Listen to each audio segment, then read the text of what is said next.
You would think after 20 or so campaigns, Call of Duty wouldn't have any more stories to tell. You wouldn't be wrong, but just because something isn't original does not mean it's bad. Most of these campaigns fall into one of three categories: realistic war, covert ops, or trippy. Now, most of the quote-unquote best Call of Duty campaigns fall into the first two categories: World at War, the first two Black Ops games, and both generations of Modern Warfare 1 and 2. These 7 games are typically considered the best, with Black Ops 2 taking the crown and Modern Warfare 2 being close second. So where does Black Ops 6 fall? It falls into the most unique category: trippy. This game took the best parts of Cold War's campaign and ran with it. The game drops you into the shoes of a silent character known only as Case. This is not new for the franchise. In fact, it's overdone in my opinion. Anyways, you start in the middle of a debriefing by the director of the CIA, along with a chick named Harlow, who is basically Kate from the Modern Warfare games, and Harrison, who serves as essentially the main character. He does all the voiceovers, and generally the plot follows him the same way Modern Warfare's plot follows Captain Price. We're sent in to intercept a convoy carrying a high-value target. We grab him, and he starts spouting nonsense about a super-secret organization inside the CIA, because that's never been done before. After killing a whole bunch of nondescript bad guys, we slide down a hill to meet our driver. Adler executes a HVT, gives us a message for Woods, and surrenders. We cut back to the debriefing where we get suspended. We talk to Woods, and he happens to know exactly what Adler meant, and everyone minus Harlow head out to what used to be Adler's safe house. After we set up, we get sent out to help some chick exterminate a gang she used to be a part of, while Harrison recruits some Russian dude who has sworn off killing to be a hacker. All I really know about these two characters is that Sev is not a Republic commando, is definitely from Europe, somewhere, and has short hair. The Russian dude can hack stuff, is probably Russian or Russian adjacent, and is blonde. Next, we decide to break out Adler because no one really knows what the fuck we're going to do or what we're looking for. So we go undercover as a photographer at some Bill Clinton fundraiser or something or other to gain access to the black site, which is conveniently below the event. After some simple, gunless stealth, we do our best Monica Lewinsky impression to get close enough to a senator to take a picture of his eyes. I did not have sexual relations with that woman, Miss Lewinsky. We infiltrate the black site just to learn that the totally unique organization has already broken in and unceremoniously murdered everyone. You get the choice of stealth or regular Call of Duty and eventually make it to Adler. You free him and fight your way out of the black site and into the event before escaping on motorcycles. In classic Call of Duty fashion, we find ourselves smack dab in the middle of a real-world event next with Operation Desert Storm, where we destroy some SAM turrets before busting into a secret bunker in Saddam Hussein's palace to find that the secret weapon is a bioweapon. Very unique. Now we get to the good stuff.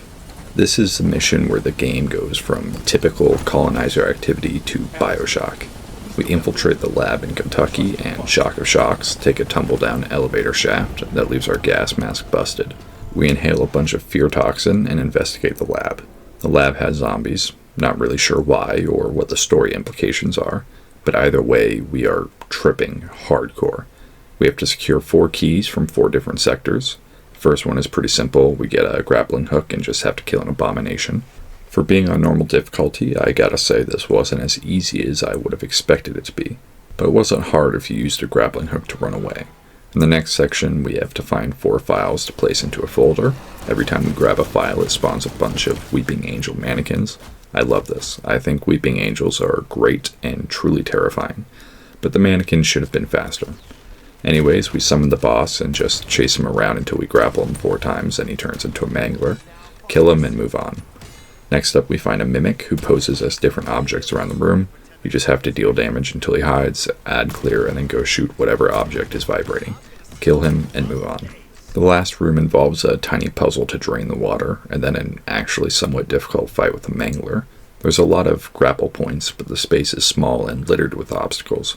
Kill him and return to the main area. Now, throughout these 4 areas, we've been getting hints from a voice in our head that we were the first test subject of this virus. Now, I'll be honest, it's hard to tell if that's true or if we were just seriously tripping balls. We get to the next area and have to fight a prophet. He was definitely the easiest fight for me, and after killing him, we get a cutscene where we wake up from attacking RC-1207 and Harrison. We get flashes of them as zombies, but don't attack them anymore and see that some of the virus has been stolen.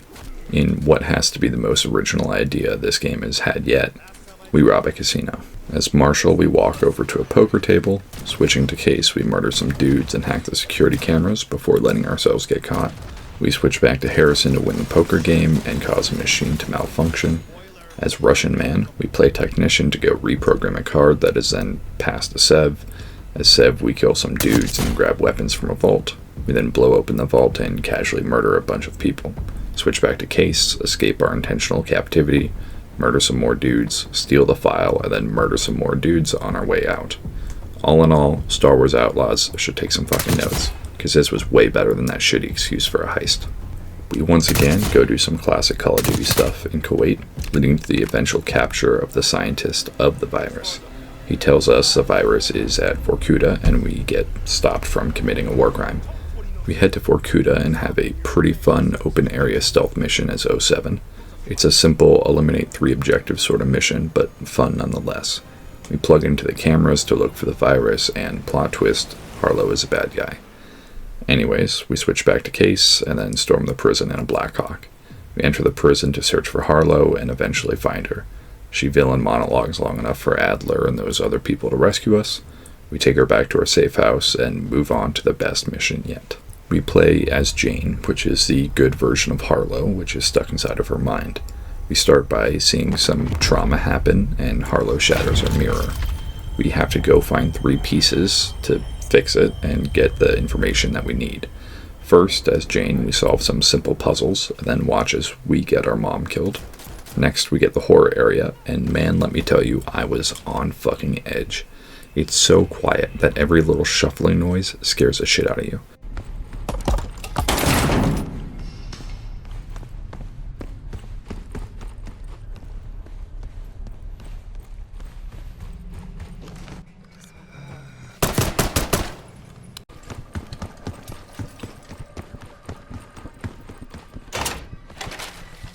Plus, it's super dark, and your flashlight is about as effective as bureaucracy.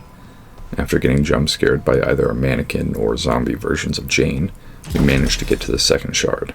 We watch her dad be a moron and get himself killed before switching to Case as we defend the house from an unsanctioned Black Ops force led by a high-ranking government agent. Yet another, totally original idea. Anyways, this part is just classic COD gameplay, but then we switch back to Jane as she attempts to find the final shard.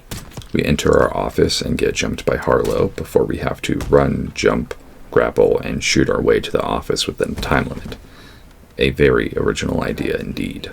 We make it to the office and watch a video of our dad being killed where we hear Adler's voice. But then Woods tells us we're wrong and we replay it and it's not his voice. But maybe it is? How can you be so sure?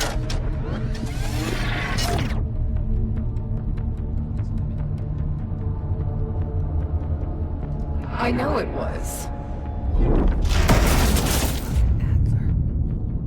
While I think it's purposely left ambiguous, Adler is not the kind of guy I would be rushing to defend, as this is definitely something he would have done. Anyways, we then kill some more zombie clones and claim the final shard of our mirror and fix it. We switch back to Case for some more bombastic Call of Duty gameplay before returning to Jane one last time. We fight some clone zombies in the penthouse from Battlefield Hardline, then transition to being in a helicopter as zombies jump at us. Very unique. We fall off the helicopter, kill some zombie clones, and then jump back into the helicopter. We learn that the Capitol building is a target, and the gas is already there, they're just waiting for Harlow's command. Shadow Company breaches a compound, and Woods pumps 5 shotgun shots straight into a shield, like a level 1 recruit in Siege. Harlow is freed, and she stabs Wood in the side, dropping a little reference to Raul Menendez, and escaping. Switch back to Case, we kill some dudes on the way back to the house, help Woods, watch Marshall tank an RPG shot, and then jump on Harlow's helicopter. I'm surprised. I've never seen that before. We make the helicopter crash by conveniently shooting the pilot, and right before Harlow can kill us, we hear the voice we heard in the lab telling us to kill her. We smash her face with the sample virus container several times. Each time the voice gets louder and our rage builds more before the screen finally cuts to black. Marshall's comms about our success in the evac of the Capitol building fall on an empty screen. 2 weeks later, and the director of the CIA tells Woods and Marshall to stay on the outside because there's still a mole. We cut to a dude hacking a CIA computer, and it's a dude we have never seen before. So my thoughts on the campaign. Let's start with Harlow. We barely spend any time with her. She's with us for the first mission, and then we only see her in a cutscene before she's a surprise villain.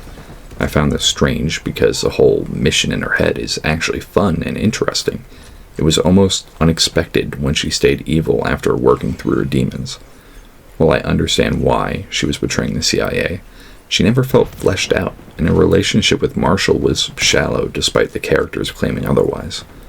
All that being said, I think her missions were the best part of the game, and I really enjoyed the exploration of her psyche. The combat in this game feels good, not that it should come as a shock. Nothing felt bad or buggy, and generally my only comment on the actual gameplay is that the difficulty was really well scaled. I played in normal, since I was less interested in the shooting, and more so in the story, and I found it pleasantly challenging. It wasn't hard at all, to be clear, but the enemies can actually aim, and if you position yourself poorly, you would likely die for it. Now, while the story was anything but original, I did enjoy how many different genres they managed to wrap into this game, and how well they managed to make it into a cohesive story. To be honest, I wish they'd done a bit more of the trippy stuff than the typical COD stuff, but that could run the risk of turning into Black Ops 3, and we would not want that.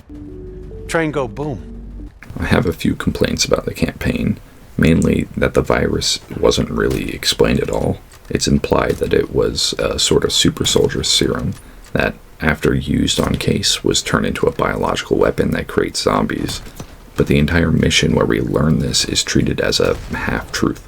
It's implied that Case is tripping hard and not necessarily fighting zombies. This can be inferred by the fact that when we wake up after killing the final zombie boss, there's no evidence of any of the zombies that were present seconds ago. So is this bioweapon just poison gas, or is it zombie gas? Also, why did they need to rescue Harlow to set off the gas? Fuck you! I'll give the order once we're airborne. Was the plan not clear? Now, I don't want to be too critical on the campaign, because frankly most Call of Duty games don't even put half as much effort into theirs as this one does. Train go boom. So as my final complaint, why does Adler get sidelined so aggressively?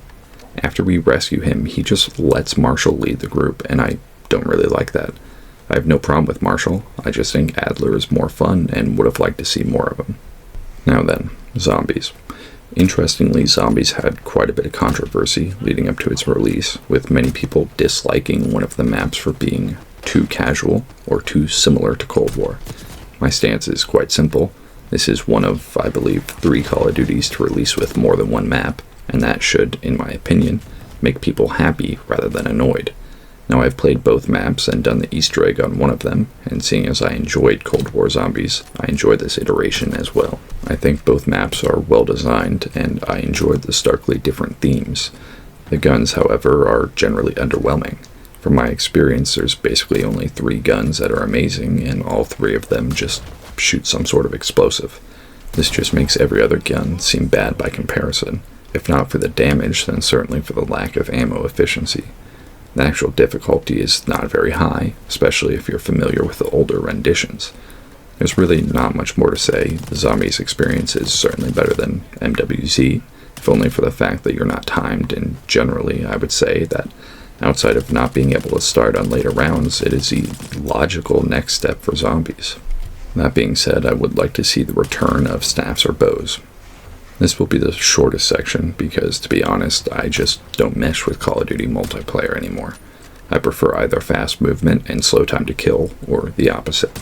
I've played a couple hours of the multiplayer and it's just not to my taste. It's better than Vanguard, granted that game set the bar so low that even Star Wars Outlaws was a better experience. The multiplayer is nothing new, skill-based matchmaking is still way too strict, and people are still trying way too hard. Black Ops 6 has a fun and unique campaign that, while unoriginal, is probably the best part of the game. The Zombies is a close second, with 2 maps and plenty of secrets to keep it interesting for more than a handful of games.